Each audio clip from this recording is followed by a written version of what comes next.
룻기서에 대해서 말씀을 드리려고 합니다. 룻기서는 앞서 사사기 내용과 또 연관되어 있습니다. 왜냐하면 룻기서의 배경이, 역사적 배경이 사사시대를 배경으로 하고 있기 때문에 그렇습니다. 히브리어 성경에서는 룻라고 히브리어로 쓰고 있고요. 모압 여인의 이름을 따서 썼기 때문에 70인역에서도 류트라고 썼고, 영어 성경에서는 R-U-T-H, 룻이라고 했고, 그래서 한글 성경에서도 룻기라고 이렇게 썼습니다. 룻기서의 저자는 누구인가 라고 했을 때 저자 미성입니다. 전성 자료에 의하면 사무엘이 아닐까라고 하지만 학자들은 그렇게 타당성이 있다고 보질 않습니다. 왜냐하면 사무엘은 다윗이 왕으로 즉위 되기 전에 죽었기 때문인데요. 그리고 룻기서 4장에 보면은 이제 족보가 나오는데 다윗의 족보가 나오잖아요. 그러니까 다윗이 왕이 된 이후에 기록되었을 개연성이 더 크다고 보기 때문에 사무엘 이후 다윗의 통치 기간 중에 영감받은 그 누군가가 룻이라는 이름으로 룻기서를 기록했을 것이다. 이것은 학자들의 추정이 되겠습니다. 기록 시기는 대개 BC 약 1010년경에서 970년경 사이, 즉 다윗의 통치 기간 중에 기록되어졌을 것이다 라고 그렇게 학자들은 말을 합니다. 사사시대를 배경으로 한 이 룻기서가 왜 기록이 됐을까? 기록에는 목적이 있는 거 아니겠습니까?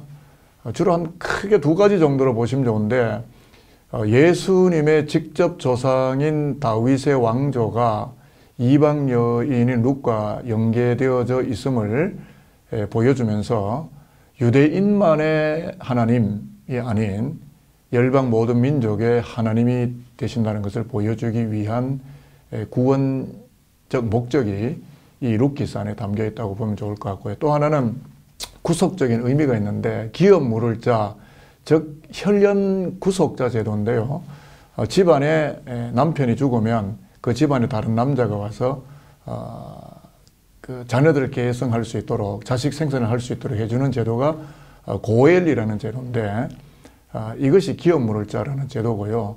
사실은 인류의 그 생명을 구원하기 위해서 기업 물을 자로 오시는 예수 그리스도의 중보사역과 구원을 보여주기 위해서 룻이라고 한 여성의 결혼 이야기와 그리고 자녀 생산 이야기를 통해서 그 누구든지 그리스도 예수로 말미암아 하나님의 백성의 자리에 들어올 수 있다라는 그런 의도와 목적이 있었기 때문에 룻기서가 기록이 되었다, 이렇게 보시면 좋겠습니다. 그리고 이제 룻기서를 풀어가는 몇 가지의 키가 있는데, 그 첫 번째가 하나님의 언약입니다. 룻기서는 4장밖에는 안 되는 간단한 내용이지만 또 그 안에 보면 뭐 룻이 보아스를 만나서 결혼하는 이런 이야기가 있잖아요. 근데 그 이야기 속에서 사실은 하나님과 이스라엘 사이의 언약의 관계를 보여주고 있다고 보시면 되겠습니다. 이스라엘이 그 언약에 대하여 얼마나 불성실했고 그 결과로 어떤 삶을 살았는가 하는 것을 이런 와중에도 하나님께서 얼마나 신실하게 언약을 이루어 가셨는가 하는 것을 보여주는 것이 룻기서를 풀어가는 언약의 키가 된다고 보시면 될 것 같고요. 쉽게 말씀드리면 나홈이라든지 엘리멜렉이라든지 하나님께 대한 집중하는 일보다는 모압 땅 바깥쪽으로 나가서 더 잘 살아보기 위한 목적으로 하나님을 사실은 조금 떠나는 이런 일이 있었지만, 룻이라는 한 여성을 등장시켜서 그들 오히려 하나님의 언약 백성을 회복시키는 하나님의 언약의 신실성, 이런 것들이 바로 룻기서 안에 있다고 보면 좋고요. 그것이 첫 번째 키라면, 두 번째 키는 앞서 말씀드린 고엘 제도, 기업 물을 자, 그리고 이 보아스가 룻을 옷깃으로 덮어주는데, 그 옷자락이 히브리 말로 카나프입니다. 카나프가 뭐냐면 날개라는 뜻인데, 이스라엘 백성들을 하나님이 그 출애굽을 한 다음에 시나이 반도까지 홍해를 넘어서 날개로 데려오잖아요. 그리고 이스라엘 백성들에게 제사장 법령을 주는데, 잘 보시면 단어가 똑같습니다. 어근이. 이 카나프라는 것이 보아스가 룻을 옷깃으로 덮어줍니다. 그런데 그게 카나프고요. 그것이 날개고요. 이스라엘 백성들을 독수리처럼 업고 오신 하나님의 날개.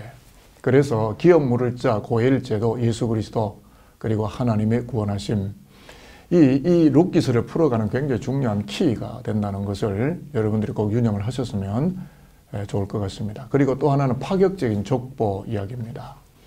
전통 유대인들의 눈에서 볼 때는 비주류의 비천한 모압 여인을 통해서 다윗 왕가의 족보를 이루시는 하나님의 현격한 그리고 파격적이고도 광대무변한 구원의 넓은 스펙트럼이 이 룻기서 안에 담겨 있다라고 보시면 좋을 것 같고요. 이스라엘은 신실하지 못했는데 하나님은 신실하셔서 구원자 예수 그리스도를 이 땅에 보내시고 우리처럼 비천하고 사실은 하나님의 역사의 중심부가 아닌 언저리에 바깥에 나가 있는 우리들을 불러들이시고 그래서 하나님의 거룩한 생명의 족보에 신령한 족보에 참석할 수 있도록 예수 그리스도의 옷깃으로 우리를 덮으셔서 우리 모두가 하늘의 생명을 아우르는 거룩한 족보에 등장하는 하나님의 아들, 딸들이 되었다. 이런 것들이 바로 룻기서를 통해서 우리가 배우게 되는 굉장히 중요한 해석학적인 키가 될 것이다. 이렇게 생각하시면 룻기서를 이해하시는 데 큰 도움이 될 것 같습니다. 룻기서의 시대적 혹은 영적인 배경은 앞서 말씀드린 것처럼 사사시대라고 말씀을 드렸죠. 근데 사사기에 나오는 사사시대는 사실은 무법 또는 만행, 무법이 뭐냐면 기드온 집안에서 형제 살인이 막 일어나잖아요. 사사시대에. 그리고 또 만행은 뭐냐면 레위인의 첩을 집단 성폭행을 하고 그 시체를 토막내는 이런 일들이 사사기서에 다 나옵니다. 그런데 같은 사사시대의 맥락을 갖고 있지만 룻기서는 상당히 전원적이고 농경이 있고 또는 추수마당이 있고 그러니까 사사시대에 막 그리는 무법하거나 어떤 만행을 저지르는 이런 분위기는 없어요. 아주 평온한 그리고 또 어떤 여호와의 영이 아무에게도 강림하시지 않고 뭔가 조용한 그런 가운데의 한 여인의 이야기. 그러나 그것이 마치 우연으로 일치시키지만 사실은 하나님의 필연적인 섭리가 개입되는 그런 이야기가 이제 모압 여인인 룻의 이야기를 통해서 나타나는데 결혼 스토리를 통해서 또 자식을 생산하는 이야기를 통해서 사라의 자손들이 열국에 이제 어미가 되는 사라를 통해서 그 후손들이 만백성의 복을 받게 해주시겠다는 그 약속을 반드시 이루어 가시는 약속에 충실하신 하나님을 보여주는 예가 되겠고요.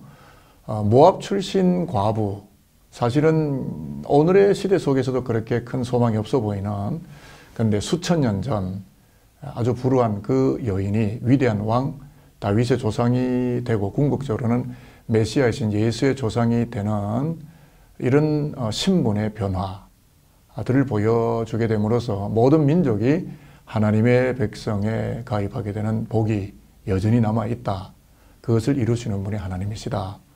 라는 큰 배경들을 이 룻기서가 보여주고 있다고 생각하시면 되겠습니다.